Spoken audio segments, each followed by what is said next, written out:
Assalamualaikum warahmatullahi wabarakatuh. Wilujeng wengi pamirsa sampurasun sadayana wadia balad kidagar spesial dimana bae ayana wilujeng patepang dangu deuinya sareng aki. Dina cara dongeng urang ngeureuyeuh deui neraskeun hanca anu katunda. Nyeda lampahana Arya Edan si Jawa Brodog Malaikat dina lalakon warisan iblis. Ya dongeng rekan odang di Bandung dongengkeun ku aki ayeuna nincak kana bagian ke-68. Kumaha terasan ieu dongeng teh urang Bandungan we sakedap deui sasarengan. Sadacan aki medar dongeng pamirsa anu nembean mancon nembean nangkeun mangga di-subscribe heula di toel tombol loncengna nya supados saya notifikasi upami aki neraskeun hanca dongeng.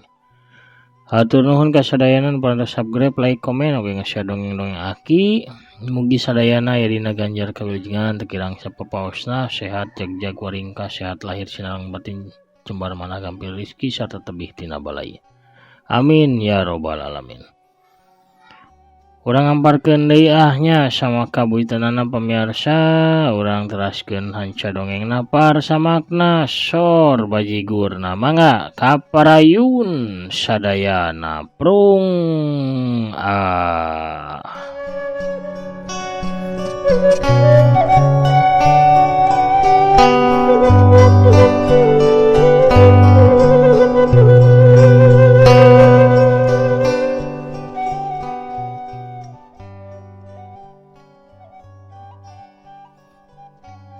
Arya ngurilingkeun paneuteup nitenan kayaan di wewengkon Kedung Ombo.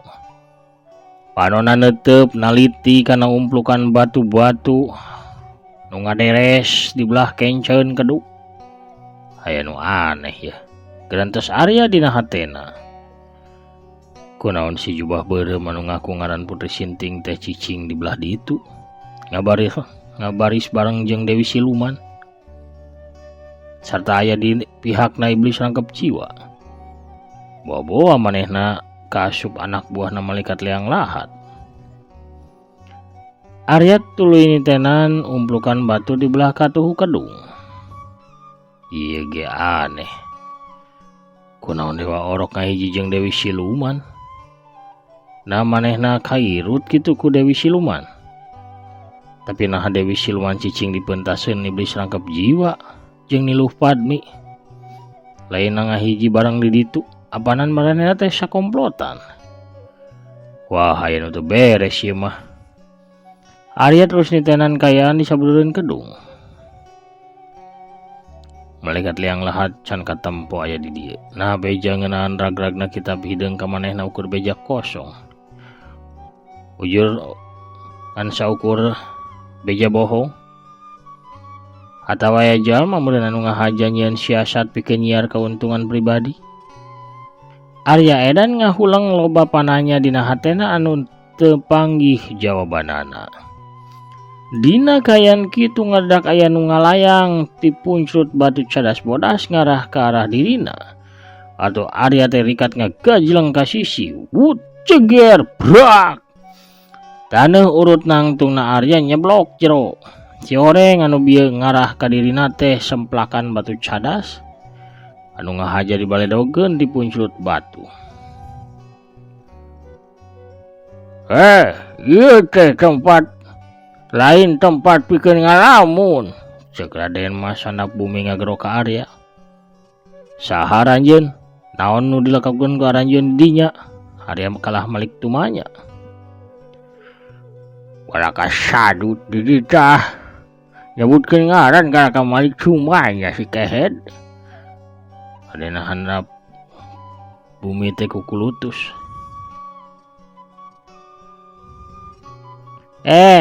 Sobat lila. Aranjeun dua anu aya di luhur batu cadas bodas. Nu dihandap aranjeun eta teh sobat kuring. Dewa orok anu ngagero bari tetep sirahna aya dihandap sedangkeun sukuna di luhur gugupai ke arah dua aki-aki mehong di luhur batu cadas bodas.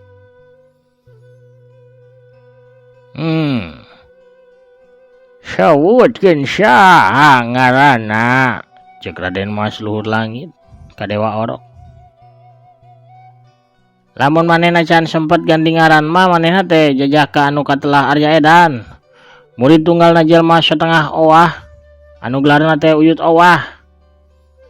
Dua aki-aki beungeut mehong di punjut batu cada silih teuteub. Teu lila Raden Mas Luhur Langit nyarita deui ka Dewa Orok. Sawat lila, salila ieu urang teh ukur wano umundingan. Ukur apa banget bae bari teu apa kana ngaran. Ayeuna coba sebutkeun saha ngaran anjeun. Oh nya. Sela ieu urang ukur wau beungeut hungkulnya. Kuring daek nyebutkeun ngaran tapi kuring teh era ieu teh. Walon Dewa Orok. Bari alham elehem kaosnya we era. Teu kudu era-era. Jadi depan pasar jodoh. Kumaha para wano jarek milih anjeun. Lamun anjeun teu daek ngawanohkeun diri. Cek Raden Mas Luhur Langit deui. Atuh nya atuh kuring anu katelah mah kuring teh jawara Badog Malaikat. Kadenge sora anu ngagigik seuri. Taya lian seurina Putri Sinting, sedangkan Ratu Panginut katampo seuri sinis. Ranjeun teu percayanya gelis. Cek Dewa Orok tuluy manehna ngajuralit ka luhur kalayang cele. Sanggeus poksai ayeuna mah Dewa Orok teh geus nangtung cara jalma biasa suku dihanap sira di luhur. Teu gulak-gilek kutak-kitak muterkeun badana tepi kadua kalina. Kumaha potongan kuring Nah, kurang pantas disebut jawara. Edan nu hadir nyatana lain ukur jalma anu boga kapentingan tapi oge jalma-jalma anu aredan gerentos Arya dina batina.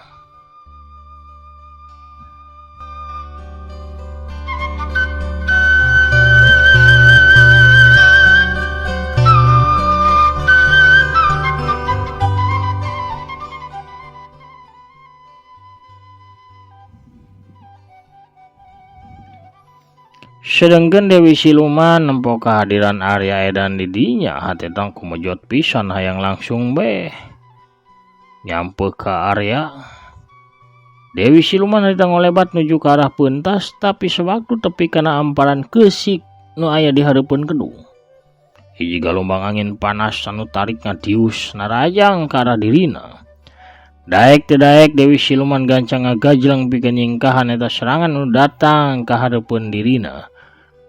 Jeleng Dewi Siluman ngagajleng ka tukang wuduar brak bray. Keusik muncrat mawur ka luhur di hareupeun Dewi Siluman katempo ayeuna mah aya lombang anu lumayan jero.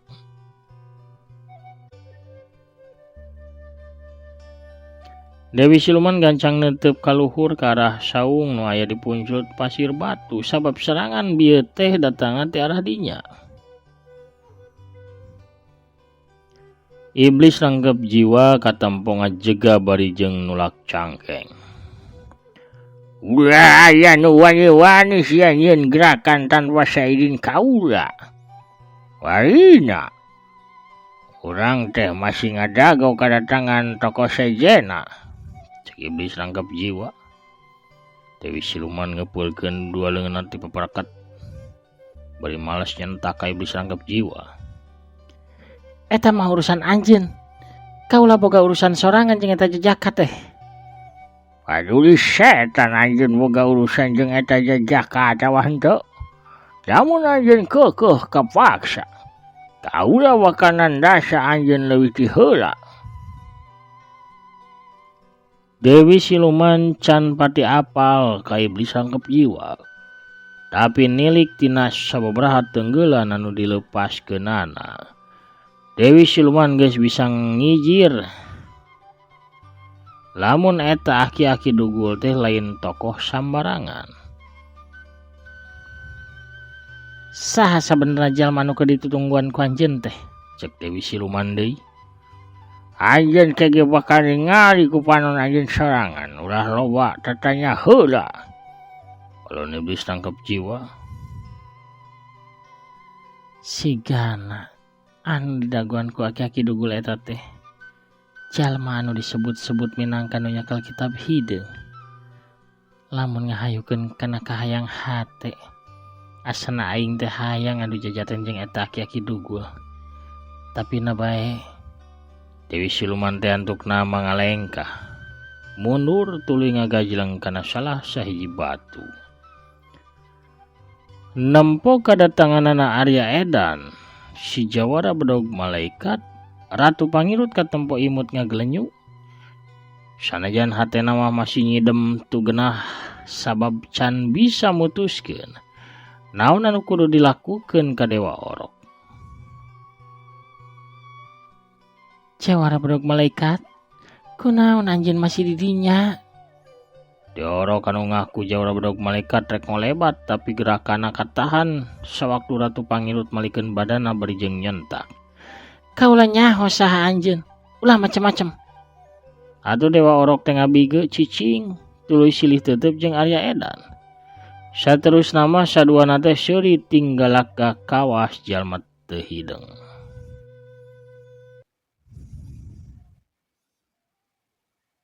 Waduh, manehna geus nipu urang kabehan. Si horeng Jawara bedog malaikat nu aslina mah jajaka anu sungar sengir eta.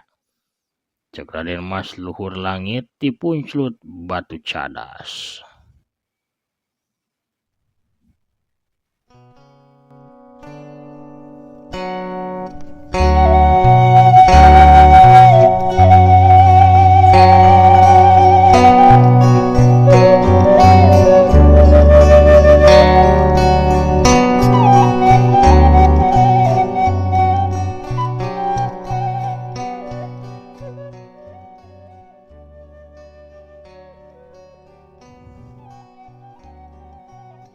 Dewa Orok tanggah kaluhur batu cadas. Sawaktu ningali dua beungeut aki-aki mehong anu nolol di bibir batu cadas sareuri. Dewa Orok beuki narikan sirina teh. Ratu Pangirut teu madulian ka Dewa Orok manehna malik yang hadeup ka arah Arya. Kaula perlu nyarita ka anjeun. Anjeun bisa ngadeukeut ka dieu. Ceuk Ratu Pangirut bari tetep mentang imutna.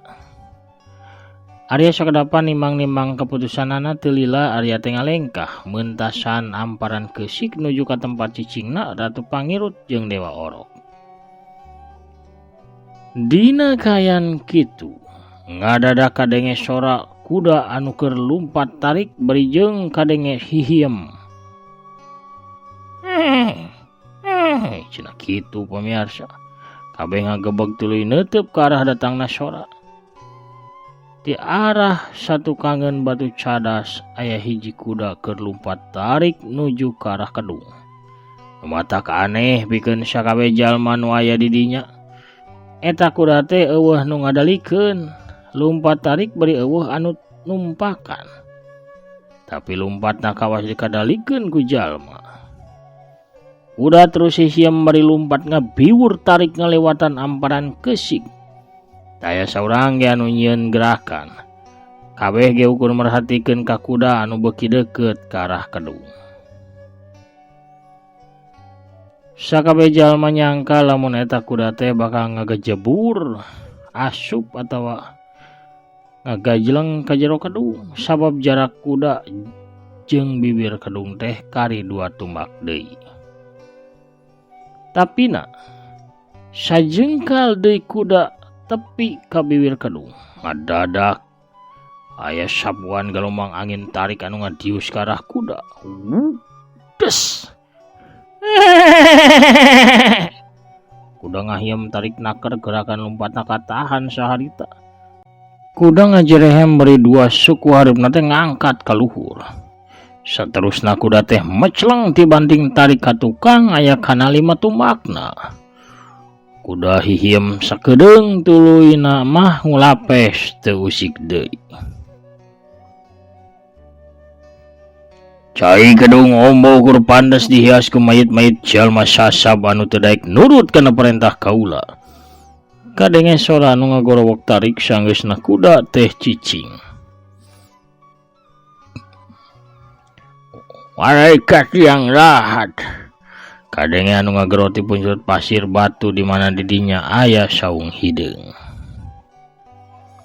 Pamirsa sadayana ulah hila penuh resep balanja atau nepi anu palai gaduh raksukan pangsi, kaos Sunda, ikat Sunda, hiasan atau nepi emblem atau nepi pakarang kujang, oge gelang baharnya atau nepi kaneron atau napi anu sanes-sanesna deui tiasa klik dina seratan produk anu aya di pojok kenca handap ieu video atau napi oge tiasa ditinggalan dina link di deskripsi pemirsa teu kedah balanjanya ninggalan hungkul ge teu naon bila anu resep atuh mangga tiasa di pesernya ngalangkungan Shopee pemirsa balanjana teh affiliate Shopee-nya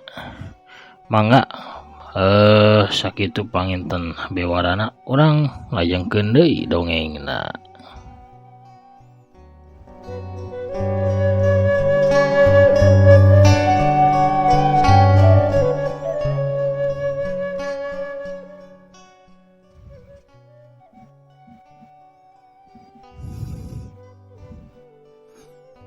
Sakabeh sirah ngalieu ke arah puncut pasir batu nu aya saungan. Lamun tadi mah didinya teh ukur aya iblis rangkep jiwa kiwari digigireun si aki-aki dugul teh geus nangtung saurang jajaka barijeng nulak cangkeng. Eta jajaka beungeutna kasep tapi rada buringah sarehamna kakarpanana seukeut buukna panjang satak-tak. Make papakean sing sarua hideung anu dirangkep ku jubah bodas. Kumara alias malaikat liang lahat neuteup hiji-hiji jalma nu aya di eta tempat. Tuluy manehna nyentak ka iblis rangkep jiwa. Iblis rangkep jiwa, da anjeun geus ngoreh katerangan ti nini peot anu nyeklan konde butut eta. Nu dimaksud ku Kumara teh taya lian Niluh Padmi. Iblis rangkep jiwa can waka ngawalon, manehna masih ngarasa reuas ku kamunculan malaikat liang lahat anu dadak-dadakan. Sedangkan manehna can ngarengsekeun masalah ngeunaan dewa orok teh. Hanya eta budak lain ulah ngadagoan bea kasabaran raula. Sentak malaikat liang lahat deui barijeng molotot. Eca ini kakarak kedaca. Kula can kaburu ngoleh keterangan si manehna. Sabab anjeun kaburu datang. Kalau iblis nangkep jiwa.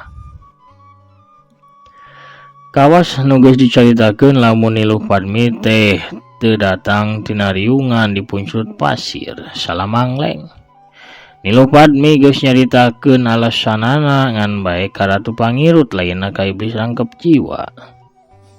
Paneutupna Kumara pindah ka Putri Sinting. Saha ari awewe di jubah budem eta? Nah manehna aya di barisan urang. Ngaranna Putri Sinting. Manehna siap cenah pikeun ngerahkeun tanagana pikeun mantuan urang. Walun iblis rangkep jiwa. Sirah malaikat liang lahat teh ayeuna malik ka arah Dewi Siluman sakadapan manehna nitenan anu jadi jubah hideung eta. Dewi Siluman geuningan. Rupana manehna teh can tiwas di Pulau Biru. Penting ieu anjeun bakal apal saha sabenerna jalma anu diheureuikeun ku anjeun harita. Kerentos Kumara dina batina. Sahari awewe di jubah hideung eta? Tanya Kumara ka iblis rangkep jiwa manehna api-api teu wawuh ka Dewi Siluman. Padahal antara manehna jeung Dewi Siluman sempat papanggih sababaraha kali. Panungtungna maranehna bebarengan ngalawan Arya Edan sarta sobat-sobatna dina lakon merebutkeun kitab Serat Biru tea. Anu palai apal ngeunaan jujutan kitab Serat Biru tiasa di Bandungan dina lakon Jago Gunung Ciremai atau tamat di pedar di channel. Mangga kantun di korehan wae nya tinggalan dina playlist atau dina video. Ngaranna teh Dewi Siluman, manehna ge sarua. Siap pikeun mantuan pihak urang. Dewi Siluman kawas anu teu percaya kana tetempuanana sawaktu nampo saha nu nangtung digigireun iblis rangkep jiwa. Dewi Siluman kakarak yakin sanggeusna Gumara malik ke arah dirina. Malaikat liang lahat. Jadi manehna jalmana anu geus meunangkeun kitab hideung. Teu sangka sacongo boge lamun manehna anu geus ngapimilik kitab hideung warisan iblis eta. Nilik tina kakuatan tenggelanana sawaktu nahan gerakan kuda sigana tanaga jerona geus jauh ningkat tibatan harita sewaktu di Pulau Biru. Sigana pangaruh tina kitab hideung eta oge kakuatanana bisa ngalipat ganda. Dewi Siluman ngabatin dina jero hatena. Tetepan panon Gumara kiwari ngarah ka punclut batu cadas bodas. Gumara ngagebeg sawaktu nempo aya 2 sirah nolol dina bibir cadas bari beungeutna hideung. Sarta buukna ge awut-awutan. Sari 2 setan hideung eta. Iblis rangkep jiwa tengah walon sabab pipikiranna keur baluang. Dipastikeun sakedeung deui ge pasti giliran Dewa Orok anu bakal ditanyakeun teh manehna bingung kudu ngawalon kumaha ka malaikat liang lahat. Iblis rangkep jiwa kakarak ngawalon sawaktu malaikat liang lahat ngareret bari molotot ke arah dirina. Manehna teh Raden Mas Luhur Langit jeung Raden Mas Sana Bumi cek pangakuan maranehna mah. Maranehna datang ka dieu cenah mah pikeun ngaleungitkeun kutuk dina diri maranehna ku cara mandi di kedung dina wanci cenah peuting purnama. Kumara nyerengeh aneh. Sedangkan 2 aki-aki beungeut mehong teh harita katampo gugupae ke arah Gumara. Malah salah saurangna nyaeta Raden Mas Luhur Langit ngagero tarik pisan. Hei, sobat heubeul. Kumaha bejana ayeuna? Teu sangka urang papanggih deui di dieu. Gagah pisan ayeuna mah yeuh. Ginding. Kumara katempo reuas campur jeung heran panonna molotot bari halisna ge cangkat tarangna kerung bari netep ka arah 2 aki-aki beungeut mehong. Da maranehna wabuh ka aing. Saha maranehna nu sabenerna? Gumara ngagrantos dina jero hatena. Raden Mas Luhur Langit katempo ngaharewas ka Raden Mas Sanap Bumi. Tuluy Raden Mas Sanap Bumi teh unggut-unggutan saterusna mah nyorowok ka arah malaikat liang lahat. Anjeun sobat ci batur kaula ieu. Sobatna batur kaula, nya sobat kaula oge atuh. Sakuduna tempat anjeun teh di dieu euy. Bareng jeung batur kaula, ulah cicing di dinya campur aduk jeung iblis rangkepan sagala. Malaikat liang lahat teu ngawalon kana gorowokan batur, sabalikna iblis rangkep jiwa kadenge ngagerendang panjang sawaktu dirina disebut iblis rangkepan. Kambakna beuki jadi sawaktu tihanap kadenge sora seuri ngagik-gik. Bibir maranehna kudu dibebekeun kurang ajar. Iblis rangkep jiwa terek ngolebat turun tapi leungeunna malaikat liang lahat gancang ngahalangan. Ulah ini teh lah. Kaula masih butuh katerangan ti ajeun. Iblis anggap jiwa deg-degan hatena saeutik gede manehna geus bisa ngarampa katerangan naon anu rek ditanyakeun ku malaikat liang lahat. Ku sabab eueuh jawaban aki-aki di luhur batu cadas bodas silih harewos tuluy Raden Mas Luhur Langit ngagero deui. Sobat heubeul. Minangka bukti lamun anjeun bener-bener sobat heubeul kaula rek nyebutkeun. Saha anjeun anu sabenerna? Raden Mas Luhur Langit ngagerendeng nyarita sedeng. Raden Mas Luhur Langit teh ngarandeg nyaritana sedengkeun malaikat liang lahat panonna beuki mendelik bae. Kaula yakin anjeun gagah kakasohor anu gelarna malaikat liang lahat. Anjeun teh we tunggalna Ki Wayu Waja. Bener lain? Gumaran teu ngawaro. Aing yakin tujuan kedatangan maranehna ka dieu kuralasan alias beromong kosong. Tapi sabae ge maranehna aing teu paduli. Kitab hideung aya di aing. Maranehna ge kudu modar di leungeun aing lamun teu daek taluk ka aing. Kumara ngabatin tuluy panonan netep ka arah jawara bedog malaikat Arya Edan. Dina kayan kitu, hiji bayangan ngadadak ngolebat datang ke arah kedung. Kolebat jeleg. Di deket kedung, nangtung saurang awe tengah tubuh. Di samping jangkung make kabaya beureum leungeun katuhuna ngelek boboko sedangkan leungeun kencana nyaklan nyiru dina luhur sirahna. Eleh, beki seueuran wae yeuh. Tos kararempelnya mujak ieu sigana ieu dagang belah dia tepang deui sareng ibinya kamari mah libur ibina ieu milari heula ieu modalna mangga bili bade jarajan heula satecan perang satecan dertararung ieu sian heula ieu ku awug sakti ibi anu tiasa nambihan tanaga jero. Ieu oge tah rarabuan kuku rawu ieu mah. Urap jagong teh apa miarsa ade sadayana jawara sok jarajan heula atuh ka dieu ieu mumpung waktosna seep. Deh. Wah, ada pemirsa. Kuno rojolna bisarwiti urang cekapkeun heula atuh dongengna dugi ka dieu. Lampahan Arya Edan si jawara bedog malaikat dina lakon Warisan Iblis bagian ke-68 cagurang teu leunehan eueum sieum geusan sampeureun. Urang tuna dihanjuang siang geusan alen urang sampeuring ke di bagian anu salajengna. Hatur nuhun ka sadayana pamirsa. Parantos sadia manco sadia ngadamkeun oge ngarojong kana pedaran aki. Ngabisen heula sakedap aya Kang Amin Suarsa ti Soreang. Tas aya Kang Dang Darojat, aya Teteh Tami Malihahnya ti Palihan Ciamis. Yuyu Supriyatna di Tasikmalaya. Teh Wismiati Neng, Teteh Nuraini Silvina Dewi, Kang Amin Aminuddin di Garut, Kang Ade Sukarna ti Cicadas Bandung. Aya Kang Rasim Hazimnya di Karawang, Kang Mudah Kapanyawangan di Jakarta, amin. Hatur nuhun pidoana oge Kang Asep Suherman, amin. Kang Asep di Bekasi na Kang Henen Philip anu nyanong di Palihan Cibiru MS13.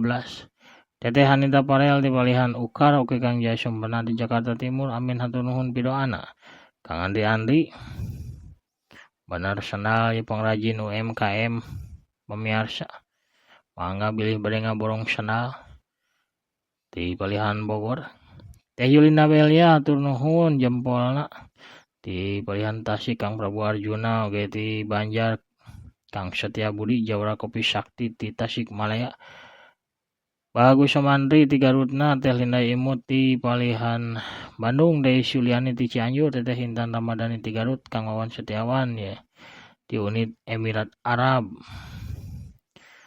Teh Mancoki Putri Sinting teh Ratu Puting pangintennya Ki nu marehong guru sareng sobatna muhun sigana mah.